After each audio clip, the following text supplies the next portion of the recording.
கட்சியின் உள் விவகாரங்களில் தேர்தல் ஆணையம் தலையிட முடியாது என உச்சநீதிமன்றத்தில் இபிஎஸ் பதில் மனுவை தாக்கல் செய்திருக்கிறார். கூடுதல் விவரங்களை செய்தியாளர் வெங்கடேசன் வழங்க கேட்கலாம். வெங்கடேசன், வணக்கம். இந்த வழக்கின் முழு பின்னணி என்ன? மேலும் அவர் இந்த மனுவில் என்னென்ன விஷயங்களை சொல்லியிருக்கிறார்? விவரங்களை பதிவு பண்ணுங்க. வணக்கம். தேர்தல் ஆணையத்தில் பல்வேறு வழக்குகள் என்பது தற்போது நிலவில் உள்ளன. குறிப்பாக சூரியமூர்த்தி தொடர்ந்த வழக்கில் உட்கட்சி விவகார வழக்கு முடிவுக்கு வரும் வரை இரட்டை இலை சின்னத்தை யாருக்கும் வழங்கக்கூடாது என கோரியிருந்தார். இந்த வழக்கை அண்மையில் விசாரித்த சென்னை உயர்நீதிமன்றம் இதன் மீது முடிவெடுக்க இந்திய தேர்தல் ஆணையத்திற்கு ஒரு அனுமதி அளித்து உத்தரவிட்டிருந்தது. இதன் அடிப்படையில் தான் கடந்த 23, 24ஆம் தேதி விசாரணை என்பது நடைபெற்றது. இதில் விளக்க மனு தாக்கல் செய்ய சூரியமூர்த்திக்கு ஜனவரி 13ஆம் தேதி வரை அவகாசம் அளித்துள்ளது. இந்நிலையில் ராம்குமார் ஆதித்தன் தாக்கல் செய்த மனுவுக்கு எடப்பாடி கே பழனிசாமி ஒரு பதில் மனு தாக்கல் செய்துள்ளார்.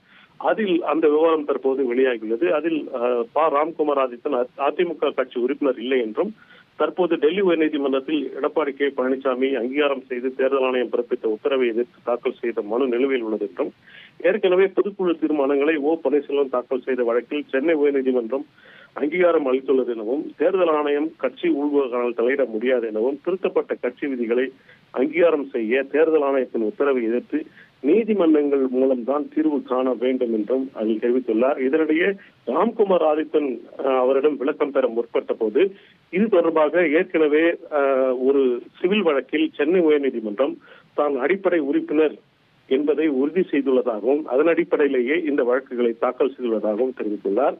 இத்துடன் இந்த வழக்கில் அவர் ஒரு கூடுதல் மனுவை தாக்கல் செய்துள்ளார். அதில் தற்போதைய நிலையில் அஇஅதிமுகவுக்கு பொதுச் செயலாளரும் மாவட்ட செயலாளர்களும் பொதுக்குழு உறுப்பினர்களும் இல்லை என்று ஒரு கூடுதல் மனுவை ராம்குமார் ஆதித்தன் தேர்தல் ஆணையத்தில் ஒரு கூடுதல் மனுவாக தாக்கல் செய்துள்ளார். விரிவான விவரங்களுக்கு நன்றி வெங்கடேசன். செய்திகளை உடனுக்குடன் தெரிந்து கொள்ள உடனே சப்ஸ்கிரைப் பண்ணுங்க.